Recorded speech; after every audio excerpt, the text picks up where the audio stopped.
এক যুবক তিনি যোগ দিয়েছেন।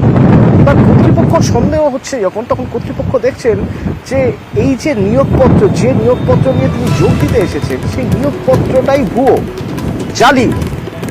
তার মানে কোনো পরীক্ষা না দিয়ে নিয়োগ হয়ে গেছে তার। কোথা থেকে কিভাবে নিয়োগপত্র পেলেন, সাহস কোথা থেকে এলো, টাকা দিয়ে নিয়োগপত্র, পুরোটাই জানবো। আমার সঙ্গে রয়েছেন প্রণব, রয়েছেন মুর্শিদাবাদ থেকে সরাসরি। প্রণব, এই যুবক কোথা থেকে কিভাবে নিয়োগপত্র পেলেন? এই নিয়োগপত্রে তো কোন পদে যোগ দিচ্ছেন তিনি সেটাই তো লেখা নেই।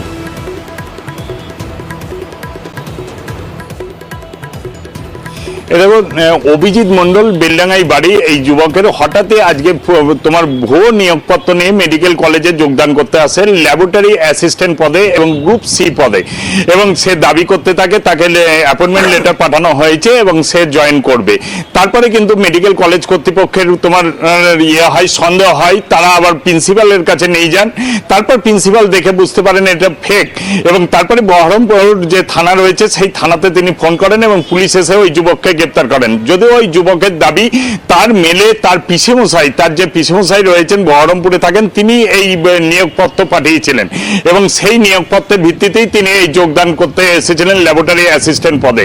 তবে ওই পিসেমশাইয়ের নাম কি বা ঠিকানা কি সে কিন্তু এখনো পর্যন্ত জানায়নি। তবে বহরমপুর থানার পুলিশ তাকে আজকে তোমার জেলা জজ আদালতে তোলা হয়েছে এবং তাদের নিজেদের হেফাজতে আবেদন করেছে, যে নিয়ে 5 দিনের জন্য আবেদন করা হয়েছে। তাই সেখান থেকে আবেদন করার পর তাদের নিজেদের হেফাজতে নিয়ে তাকে জেরা করে অনেক বড় চক্র জড়িত রয়েছে বলে কিন্তু পুলিশের ধারণা, এবং তাকে নিজেদের হেফাজতে নেওয়ার পরেই সে কি এর সঙ্গে আর কোন কে ব্যক্তি জড়িত রয়েছে সেই সমস্ত ঘটনা কিন্তু জানার চেষ্টা করছে। এবং সেই পিসেমশাই বাড়ি কোথায়, সে কিভাবে এই ভুয়ো নিয়োগপত্র দিল, সেই সমস্ত ঘটনা কিন্তু তদন্ত করে দেখছে বহরমপুর থানার পুলিশ।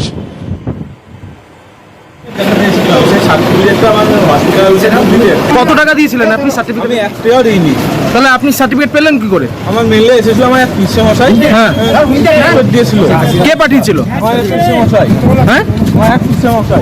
কোথায় তিনি কোথায় থাকেন? বড়রামপুর বাড়ি। হ্যাঁ, ভাটপুরিতে ধার খাওয়ালে। তা আপনি জানতেন না এটা ফলস? না স্যার। তা আপনি এইটা নিয়ে চলে এসেছিলেন চাকরির জন্য? হ্যাঁ। কোন পদে চাকরির জন্য?